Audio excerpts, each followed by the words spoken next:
Brädspelsbolaget Asmodee öppnar böckerna för det andra kvartalet i det brutna räkenskapsåret, och utan att passera gå ska vi direkt välkomna vd Thomas Kœgler. Good morning to you, Thomas. Good morning. Would you like to summarize your second quarter? Well, it's a very strong quarter for Asmodee with over 400 million in revenue and just above 76 million in adjusted EBITDA. So we're extremely proud of what the team have achieved in this second fiscal year quarter. Yes, the adjusted profit is positive, but the net profit is negative. What is burdening the net profit? Well, it's fairly simple and technical. It's because we have some increase in the expected valuation of the remaining 45% of Exploding Kittens, thanks to their outstanding performance since the beginning of the year. You state that you're building up inventory. Is it for the holiday season?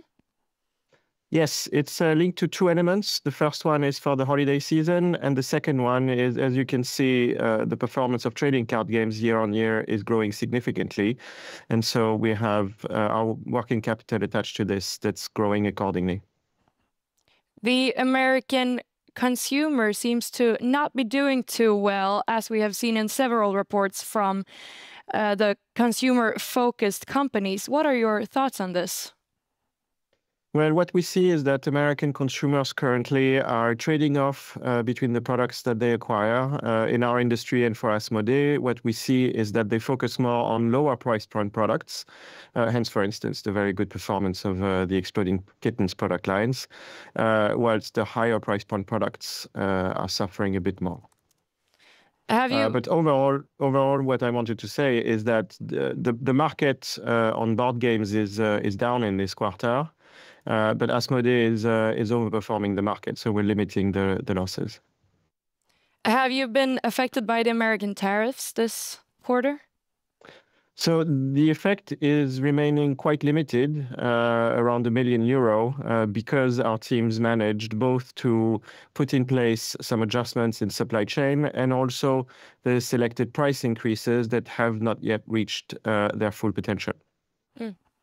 In Sweden, HUI Research appoints the Christmas gift of the year, and this year they appointed toys for grown-ups, a nod to the kidult trend where adults buy more toys.